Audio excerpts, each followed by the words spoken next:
Hello, and welcome back to the Courtroom Advocate channel. My name is Miriam Washira. Today's story is a dedication to one young man that I represented in court. And for this story, I'll call him Kijana Mweupe. This is a story that I once presented as an opener in a conference, the Best Interest of the Children's Conference. It was received with a lot of mixed feelings among the participants. But the reason I'm telling this story is not to make you sad, but one, to remember this young boy, and secondly, to just create awareness and to help all of us be sensitive to children that we encounter when we are doing our work. So, when I started my practice those many years ago, when I started where I was actually representing victims, I was called upon to represent some young girls, a group of young girls. If I remember well, there were about 6 girls. These 6 girls were all below the age of 8, and they had been said to have been defiled by another young boy. The boy was 13 years old. So the organization I worked for had a policy that in any children matter, we represented the victim, and especially the victim is a girl. So that is how the matter ended up with me. So initially when the matter started, it took a while because it was a very sensitive matter for it to start and even to end. So what happened, the basis of the case is that these girls, the victims, were in a children's home together with the boy who is said to have defiled them. They were in a children's home. The children's home took care of HIV positive children who were orphaned. So that is where they all met. So this boy was charged with defiling this group of girls on diverse dates as they lived within this children's home. So for a while, when it came at a time, the case was issued to me at a time when I was just about to leave this organization. So I actually did leave the case ongoing and handed over to another advocate to represent the victims. But at that juncture, initially there was an advocate allocated by the court to represent the boy. So the boy, all along, he had advocate, but at one point the first advocate left. The second time another advocate came in and left. So by the time I'm leaving, the matter has not really taken off, but there were some investigations and some paperwork being done.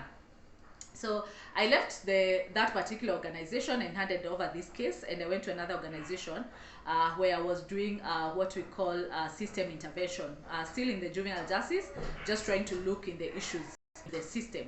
So I was in that organization for 2 years, almost 2 years, about 1 year and 8 months, and then I changed organizations again, and I went to back to court, and that is when I went to be a juvenile defense counsel in another different organization. And so when now I come back to the courtroom, remember this is after 2 years, I meet the boy in the system, and the matter was allocated to me, and I'm looking at the boy and I'm thinking, I know you, where do I know you from? And then that's when it hit me that, oh my God, this is the same boy that I'd actually met some time back. And it was shocking to me that the boy was still in custody and the matter was still ongoing. So I quickly asked, what is happening? Why is the boy still in the system? Why has the matter not really taken off? So initially there was by the time now I'm coming in the second time, all the victims had testified, and the matter was ongoing, but the boy was still in custody. I believe it's either the OIO or the doctor who had not testified. So in the meantime, the matter is still in court. So at this juncture, I'm even curious exactly how did the boy now end up in the system.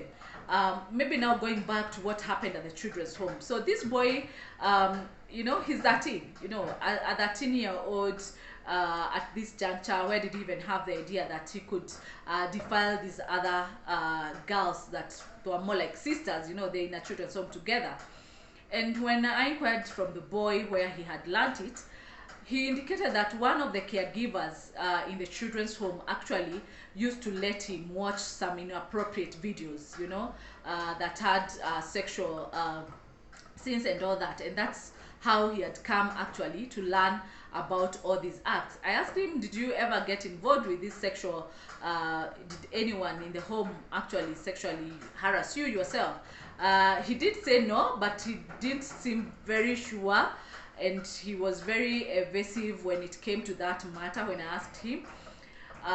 But he did say yes, we used to play with the girls, but for us it was more of a play, and this is something that used to happen with almost all the other boys and the girls in the home. So it was not a matter, it was where it was just about him. So anyway, back to the matter. So this we are talking about 2 years into the system. Remember I said the home takes care of children who are HIV positive and they are orphans. So this boy is positive and an orphan. When I perused the file, I found that the prison services had actually written to the court saying that they were no longer capable of taking care of this child, meeting his needs, because now he was often sick. Of course, the dietary at the prison is not fit for a young child this age, growing up and needing a lot of medical attention and a lot of careful and balanced meals and nutrition. So the prisons had already written to the court saying they cannot handle this matter. So I did ask the prosecutor, when you received this letter, what have you done? What has the court done?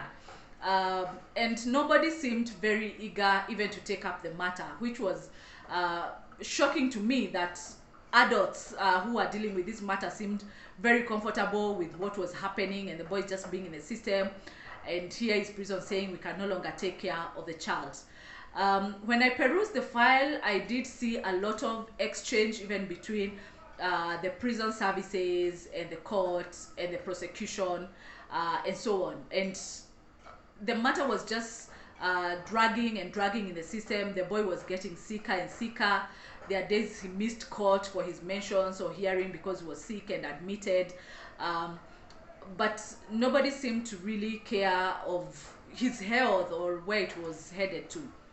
So when I came in, maybe because of the shock, and I thought this is wrong, what is happening as adults, and we're just not adults, we are duty bearers. It's our duty to protect children when they come to the system. I thought it was very wrong. So I did approach the prosecution and indicated that we need to expedite the matter, we need the matter to end.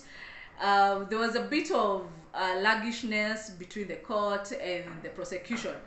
And I remember at one point I got very angry, and I did actually threatened that I'm going to call the media and I'm going to give media a hint of what was happening. And it's at that juncture that actually things started moving. All of a sudden, I remember like the last 3 or so months, there was a probation report missing that was not forthcoming and so on. But when I started saying, now we need to be serious, can I call the media on this? Things started moving. The probation report came in time. Within no time, the child was sentenced. Unfortunately, the court actually did find him guilty, and he was sentenced. He was sentenced to probation. Remember, he had already spent now almost 3 years in the system, but he was still sentenced into probation, and he left the court. In the meantime, when the matter was happening, when the probation came in, we did look for relatives. You know, as much as this child was an orphan, he had relatives. You know, nobody is totally born alone, and that is when we discovered there was actually a sister, an elder sister. She was also still quite young. She was 21 by the time we are tracing her, and she was not financially stable, but she did also lead us to a grandfather. They actually had a grandfather, and when we asked the grandfather what happened to your grandchildren, why are you not taking care of your grandchildren, and the grandfather said for him, he knows that the child is still at the children's home and he thinks the child is well. It's very unfortunate that actually the home did not inform these relatives that the boy had been arrested and is now in custody. So all this time, there was no one supporting this boy. There was no family. Everybody was against him. The home where he called a home are the ones who brought him into the system, and now he was charged, going through the matter alone. At the beginning, I said this is more a remembrance or this video is dedicated to that young boy. Unfortunately, he was released, and immediately he was released. Actually, he only visited the grandfather one day, and then he felt very ill and he was admitted.